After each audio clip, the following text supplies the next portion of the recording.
Hello friends, I am Rachit here and I am welcome you to the students friend online classes. आज हम बात करने वाले हैं ज्योग्राफी क्लास 7th के चैप्टर नंबर 14 एटमॉस्फेयर से रिलेटेड कुछ क्वेश्चन एंड आंसर्स के बारे में। इन क्वेश्चन आंसर्स में बहुत से क्वेश्चन ऐसे हैं जो आपके लिए बहुत ज़्यादा इंपॉर्टेंट है और आपके आने वाले एग्जाम में देखने को मिल जाएंगे। तो ज़्यादा समय ना लेते चलो स्टार्ट करते हैं क्वेश्चन एंड आंसर्स पर। पहला क्वेश्चन आपसे पूछा है the percentage of nitrogen in atmosphere. Atmosphere में परसेंटेज नाइट्रोजन का कितना परसेंटेज होता है। तो हमारे एटमॉस्फेयर में जो नाइट्रोजन पाई जाती है वो 78% अप्रोक्स पाया जाता है। जितने भी सीजन, क्लाइमेट चेंज है, वेदर चेंज है, ये कहाँ पर देखने को मिलते हैं, तो ये ट्रोपोस्फेयर में देखने को मिलते हैं। ये जो मौसम के बदलाव हैं ये सब ट्रोपोस्फेयर में होते हैं। ट्रोपोस्फेयर के बाद आता है स्ट्रेटोस्फेयर। तो ऐसी बाउंड्री जो ट्रोपोस्फेयर और स्ट्रेटोस्फेयर को अलग अलग करती है उसे क्या कहा जाता है, तो उसे ट्रोपोपॉज कहा जाता है। थ्री हीट जोन्स कौन कौन से हैं, तो थ्री हीट जोन्स आप इससे प्रीवियस चैप्टर्स में भी पढ़ते हुए आए हो। थ्री हीट जोन्स कौन से हैं, टॉरिड, टेम्परेट, फ्रिजिड, ये तीनों हमारे हीट जोन्स हैं। The moisture content in air, air में जो पानी होता है, मॉइस्चर होता है, उसे क्या कहा जाता है, तो उसे ह्यूमिडिटी कहा जाता है। ठीक है, अब हमें आंसर कुछ ट्रू फॉल्स बताने हैं। तो पहला, ozone is the important gas in lower atmosphere. जो ओजोन है वो एक इम्पॉर्टेंट गैस है लोअर एटमॉस्फेयर में, क्या ये ट्रू है, तो नहीं, ये फॉल्स है। ओजोन एक इम्पॉर्टेंट गैस तो है लेकिन ये लोअर एटमॉस्फेयर में नहीं पाई जाती, ये अपर स्ट्रेटोस्फेयर में पाई जाती है। ठीक है, इसके बाद है the lower part of atmosphere is known as ionosphere. जो लोअर पार्ट है एटमॉस्फेयर का उसे आइनोस्फेयर कहा जाता है, तो ये ट्रू है। ठीक है, लोअर पार्ट को आइनोस्फेयर ही कहा जाता है। The amount of solar energy receive by the earth is called insolation. वो अमाउंट ऑफ सोलर एनर्जी जो अर्थ के द्वारा रिसीव की जाती है उसे इंसोलेशन कहा जाता है, तो ये ट्रू है। In North America, the Leo is a warm, dry wind which melts snow on the eastern side of the Rocky Mountain.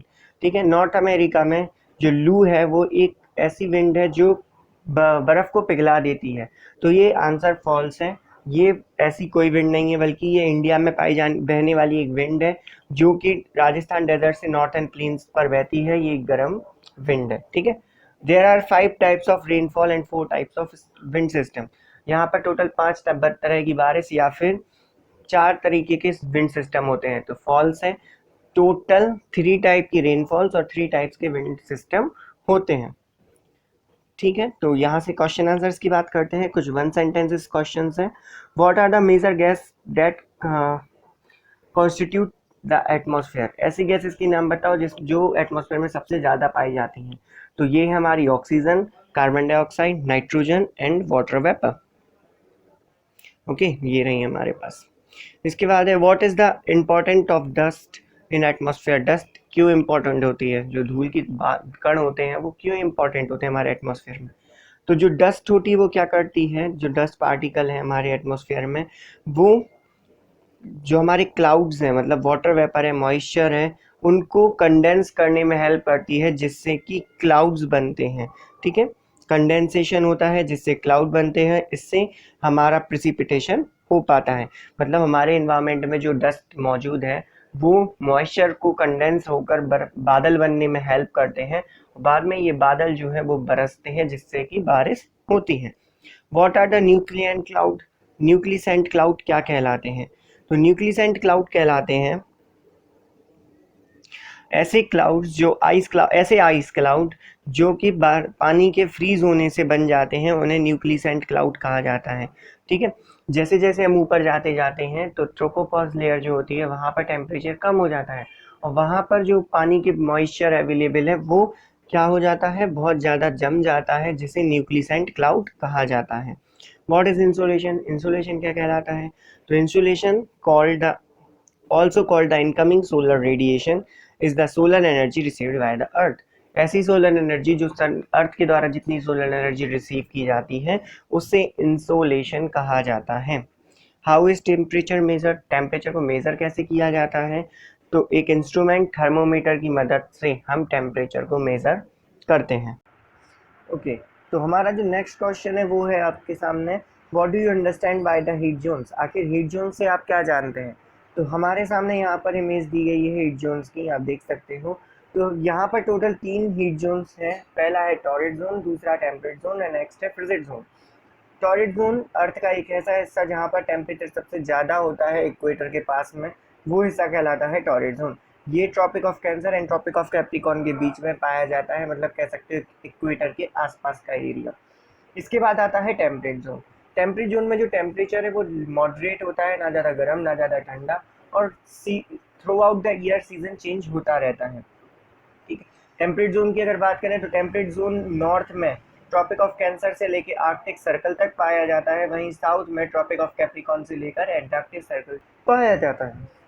वहीं बात करते हैं फ्रिजिड जोन की, तो फ्रिजिड जोन जो है वो आर्कटिक सर्कल से नॉर्थ पोल तक पाया जाता है, वहीं साउथ पोल में एंटार्क्टिक सर्कल से लेकर साउथ पोल तक पाया जाता है। और यहाँ पर अर्थ की पर जो यहाँ इस एरिया में सन की रेज बहुत टिल्टेड आती हैं, जिस वजह से यहाँ पर जो टेम्परेचर है बहुत ज़्यादा ठंडा होता है, कह सकते हो कि साल भर बर्फ़ जमी रहती है। ठीक है, अब बात करते हैं हम कि एटमॉस्फेरिक प्रेशर पर हमारा जो कौन कौन से फैक्टर हैं जो अफेक्ट डालते हैं।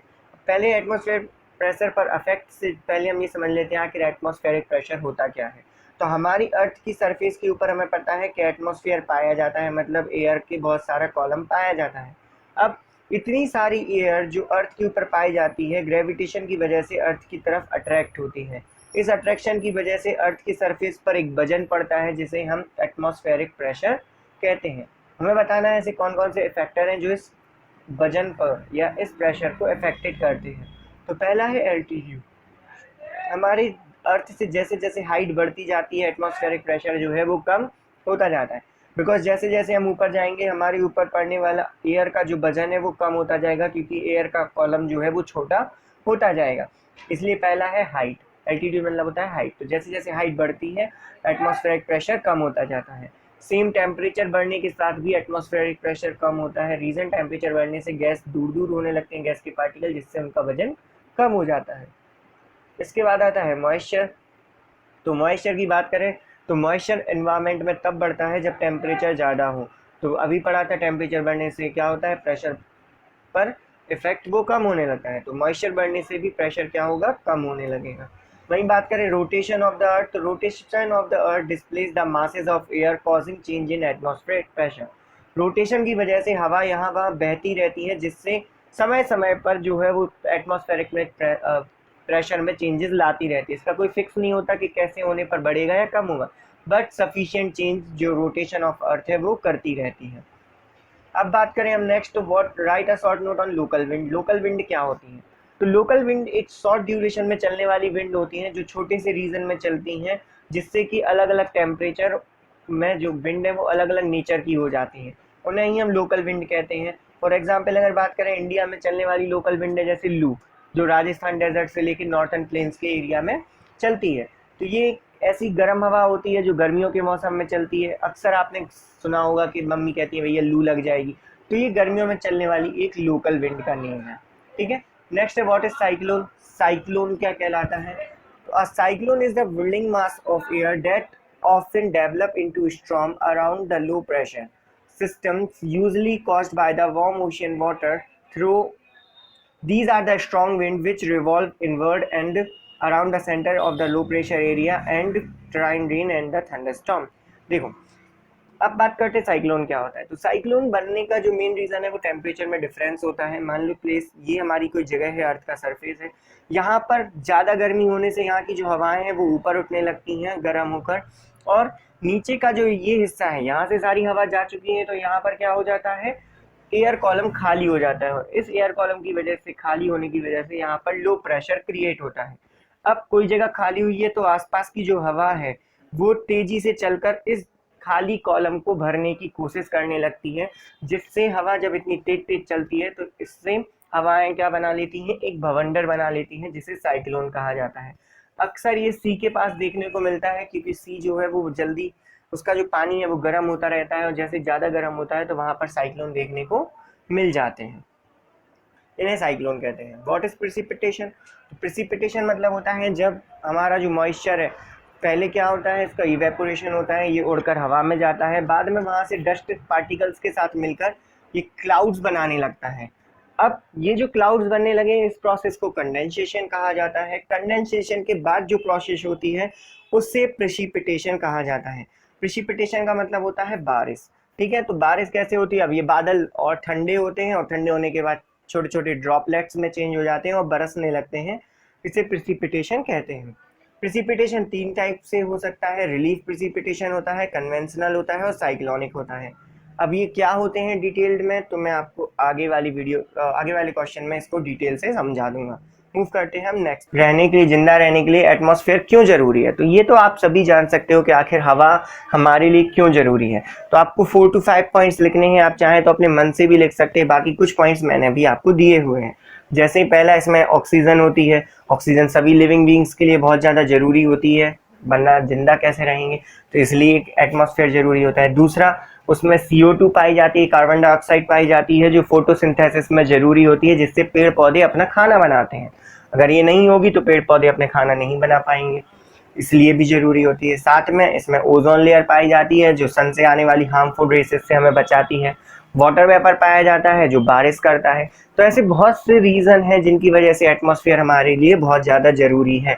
यहाँ कुछ मैंने दिए हैं, आप चाहे तो अपने मन से और भी लिख सकते हैं, है ना। मूव करते हैं हम नेक्स्ट क्वेश्चन की ओर।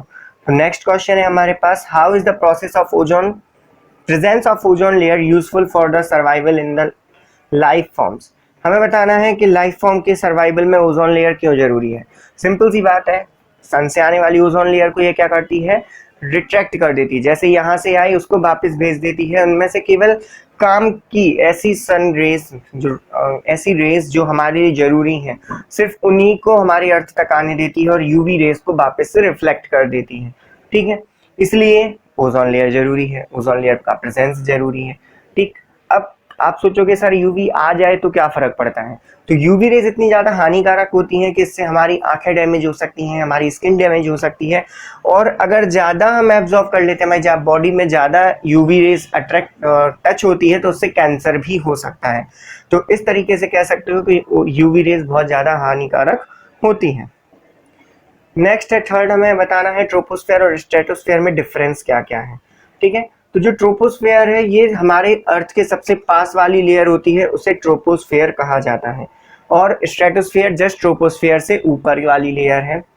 It contains the mixture of several gases, troposphere की बात कर रहा हूँ।